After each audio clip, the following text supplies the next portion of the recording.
How's it going, guys? Career Mode Central here and back with another Leeds United Career Mode. Hope you guys enjoyed the last episode. Today we're going to have 2 games and the transfer deadline day to go through. So yeah, let's get right into it. Okay, first we're going to have a look at my shortlist. We've added 4 players in, 3 midfielders and 1 attacker. I'm more looking at that midfield kind of position rather than the attacking positions. All of these guys recommend to you in the comment section below. First we do have Renato Sanchez, obviously we all know him, the young Euro starlet from FC Benfica. I'm not sure if that's going to be a realistic signing, but we might have a look at him. Here we have James Ward-Prowse. Again, it's another one. He is an important first team player at Southampton, so we might not be able to get him in as well. Josh Anuma, I think it is another player we are looking at. He could be something that someone we could potentially look into get in. I've put a 2 million future fee on him. I think that might be a little bit overpriced though. And finally we do have Marcus Rashford, of course, the talk of the town in England. Somehow got into the Euro team. I wasn't too sure about that one, but yeah, he did prove himself a little. He didn't really have a lot of time to play. Came on with about 10 minutes to go in the last few games. But yeah, we're going to put bids in for those 4 players, and hopefully we'll hear back to them after the game we got coming up. I think we're playing Brighton this time, guys, so we're going to change the team around a little, of course. Watt is going to come in instead of Wood, with having that selection problem between the 2 players, but I'm going to give Watt a chance. I've not been too impressed with either of them, to be honest, at the moment, so I'm hoping one of them can pick up a good run of form. And yeah, let's get straight into the Brighton game. It's going to be Moat and Iwobi out on the wings as always, and the 3 midfield stays the same, and the back 4 stays the same as well from the last game. Gomez keeps his place in front of Taylor at left back. Now, hopefully we can pick up a win, because last episode we didn't really do too well. As you can see, we are second in the table, however. We picked up our first loss against Bolton, then we did bounce back with a win against Hull, and we did get through the cup as well by beating QPR 3-2, coming back really well as well. So hopefully we can pick that 2 win streak we have there, and bring it into this game at home to Brighton. Bobby Zamora there, who they've signed from QPR. I'm hoping we can play a little bit better though, because even though we have won our last few games, we've not been playing too well, as you can see as we do our handshake here. Looking at the Leeds team, we are pretty strong though. We're looking like a better side. I did watch them play against QPR in real life as well and get beat 3-0. So I was looking at the players trying to see how Leeds play in real life, but I'm not going to go by anything that Gary Monk did, because they did get beat 3-0. But yeah, let's get into this game. Hopefully, I said I'm hoping for about a 2-0 victory. It should be comfortable. We are home here at Ellen Road. We need to be winning home games if we want to be that kind of title challenging team. Anyway, the first chance will fall to Brighton. Steve Sidwell plays the ball out to Kyle out on this right hand side. He whips in a lovely ball. Barati literally just runs out for no reason, and Baldock takes a shot on the turn, but Silvestri does make a good save to his left hand side, pushing the ball out around the corner. And it's another chance here for Leeds, for Brighton, sorry. And we do pick up an injury, however. That's what I'm trying to get to. That's why I messed up my voice. We have an injury. Gomez has picked up an injury, unfortunately, so Taylor's going to have to replace him. We've been okay for injuries so far. We only picked up a Wood injury in pre-season. As you can see, this is how he did it, jumping up for a header. But we've been alright, actually. We've been quite lucky, but we do pick up our first injury here. Unfortunately, the loanee from Liverpool gets the injury. And Watt here makes a lovely finish to put us 1-0 ahead in the 22nd minute. There's so much space just opened up for Tony Watt there in the middle. It's not like it was a hard finish, not like he had to take anyone at all. Literally, it was all made by Bridcut here. Makes a lovely ball in. I think that's Taylor, the new substitution. Moat plays a good through ball, and I would expect Watt to finish that. We paid just over $1 million for him, I think, and of course he's going to finish that chance, guys. It's a lovely 1-0 goal to put us hopefully into the game. That should be our benchmark. Should be able to go on and run away with the game now. Anyway, after some poor play from me, couldn't get the ball clear. Bamba was just not doing very well.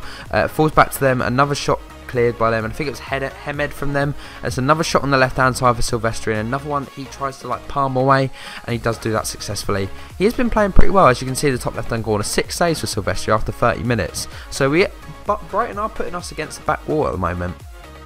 But a lovely bit of skill there from Tony Watt. He just keeps the ball, keeps after it, plays it out wide to Taylor, and Taylor plays a lovely first time ball out wide to Cook. With a lot of space now on the counter attack from the corner. Defence isn't back. Cook with a lovely bit of skill again. He's kind of running off the pace a little. Bridcut plays a lovely through ball to Moat, and it's a save, unfortunately. David Stockdale on his right hand side of the side. It used to be on the left hand side for Silvestri, but it was a right hand side save for Stockdale, and it was probably poor shooting from me, if anything. It was kind of straight at the keeper, and Loftus-Cheek here on the chance from the edge of the box, but again it's straight at Stockdale. Nothing for him to worry, just a simple save. Free kick here for Brighton. Another good save from Silvestri. That's like, must have been his like 8th save now. But this is where we become a little bit of a calamity. I call the keeper out. He doesn't get anywhere near it. I try to clear the ball off the line with Loftus-Cheek, and it's just, no, sorry, Bridcut that is. And it just doesn't work out for me, guys. It's one of those goals that it's just a bit of age, to be honest. I can't really do anything about it. I did call Silvestri out. He didn't, for some reason, didn't want to come get the ball. And then Bridcut, I was spamming X to clear the ball off the line, and just look what he does. He just jumps in the air and tries to scissor kick it away. If anyone wants to score that, it would be off the bench. It would be Bobby Zamora, wouldn't it? Of course it would be. Talking about him before the game. They showed him in the starlight before the game, and he's picked up a goal against us. Oh, we do need to get those wins though. We want to keep this running one going, so we're gonna have. I think we have about 25 minutes to 25 minutes to get a goal back. But unfortunately, we didn't. We picked up our first draw in the Championship, unfortunately, against Brighton here.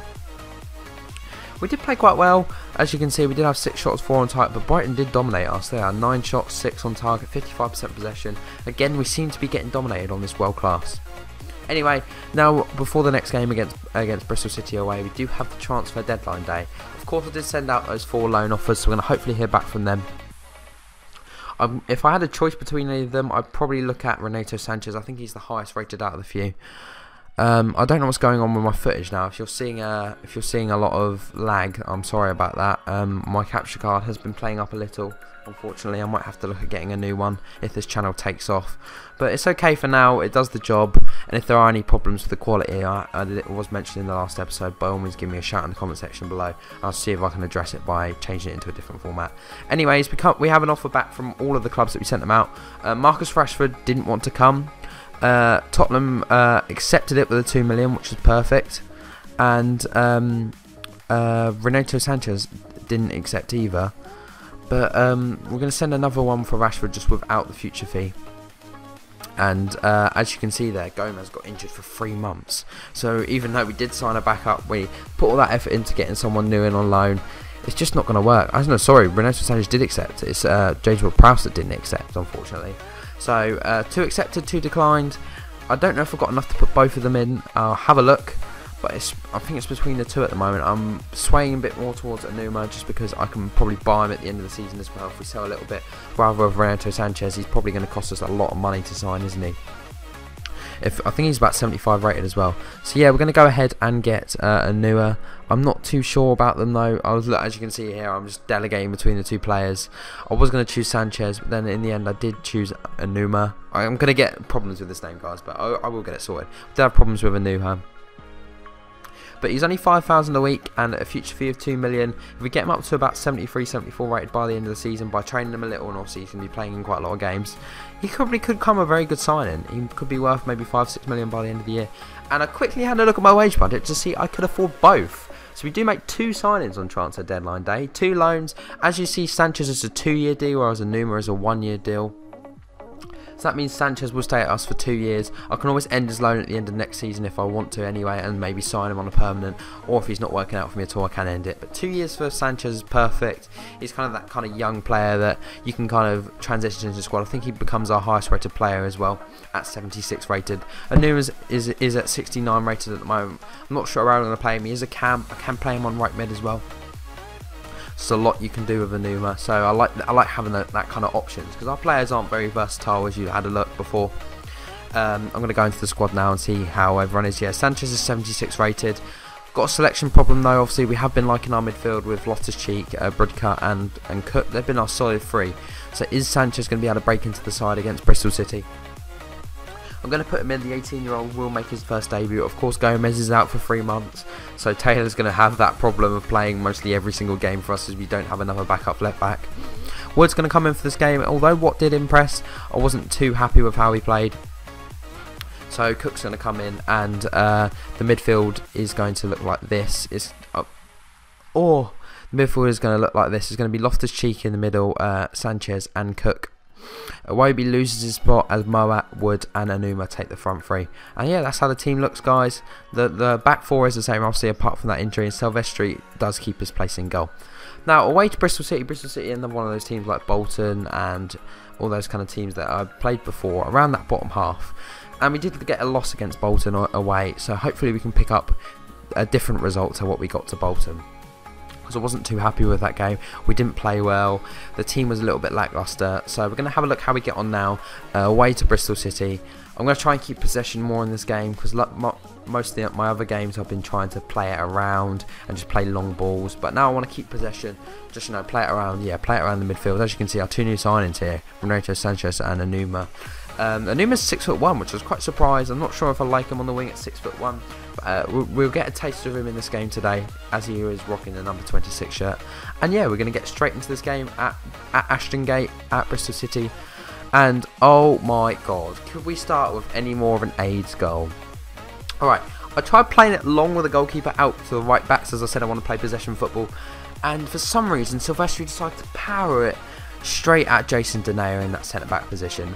And Denayer just takes the worst touch, and Bristol City capitalise. Like, I don't even know what this is, guys. Don't quote me on that goal. It's a horrible goal to concede, and Kodja just puts it back in the back of the net. We couldn't even get to the rebound quick enough as well. It was just disgusting. Anyway, here we are on this left-hand side. Cook picks up the ball, plays in a lovely ball to Chris Wood, just takes it past the defender, and Fielding makes a good save on his right-hand side. And I was just looking at the team and I was like, this is really not working for me. We're getting beat by a team, Bristol City, we shouldn't be beaten by. So I changed to 3 at the back. I'm like, okay, I'm going to go for this game now. We've got to get the 3 points. So I'm not settling with a draw against a team like Bristol City. No offence to any Bristol City fans watching the video. So we do take our right back and left back off and bring on Watt and Cooper in defence, obviously, because we need 3 centre backs. Loftus-Cheek and Sanchez will pick up those 2 centre mid spots. Moat and Anoma out wide, but I did decide to take Moat off right at the last minute there. I chucked Iwobi in instead. Here we are, Rott on the right outside, plays it to his next substitute, Iwobi with a very bad touch. Loftus-Cheek here with a header, perfect header, falls to Watt. Watt plays it into Wood, and Wood finishes it lovely. It's the first time I've played Watt and Wood together, if you realise, and they do just work together perfectly. Watt plays it into Wood, and Wood just runs past his man just very easily. It's a good header there by Loftus-Cheek as well, but he doesn't have any competition there at all. He has a nice little fake shot just to take it around the defender, and it's a lovely finish in the left hand corner. So 1-1, we got what we wanted after just 61 minutes. It's literally straight after we brought our transfers on as well, and I did it again. I don't know why I did it twice in one game. I'm having a mare today, guys. What is this from me? I try and play it out wide, as I always do from every single goal kick, because I like to keep my possession. I don't like playing it long because I lose the ball.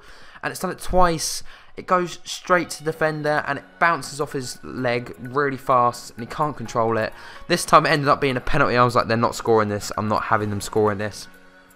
I tried to make the tackle, but it was just a poor tackle from me. So the substitute, Cooper, picks up our first red card and we give away our first penalty. Silvestri v Lee Tomlin here, they're number 9. And may I say, what a save that is from Silvestri. First penalty conceded, first red card conceded, and first penalty saved. Silvestri does very well to get down on his right hand side to push that past the post. Lee Tomlin probably could have done a little bit better with the penalty, but I'm happy with that. Stop that goal scoring opportunity from my own error. I'll take the red card, but unfortunately, like 2 minutes after the penalty, because we did have that defender sent off, we didn't have any more defensive options on the bench. We were stuck with 2 centre backs. Lee Tomlin gets his revenge, and look, there's just no one marking him, picking him up in the centre. Bamba just loses his marker there, and it's just an easy tap-in for him as Silvestri kind of slides in and completely misses the ball. 2-1 down here at Ashton Gate. I'm trying to salvage something now. We're going to go all out attack.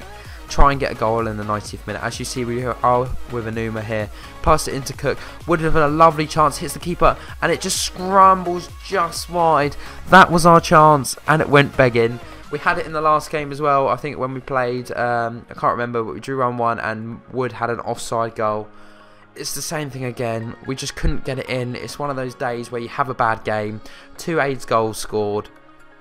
I just couldn't do anything about it. We did have a sending off as well. Again, we still are attacking. We could get a late goal. I'll pass it back to Tony Watt here to try and keep possession. It's a poor pass from him. Wilbraham picks it up and the final whistle sounds. I just wasn't happy at all. Like, oh, this is just one of those games, guys. Anyways, I hope you did enjoy the video. If you did, by all means, smash that like button. Subscribe if you are new for more Leeds United career mode. That would be absolutely perfect. If you are interested in the vlogging style I did, remember I did upload a Liverpool-Barcelona vlog. If you haven't checked that out already, by all means check my subscriptions. Once again, like, subscribe if you did enjoy.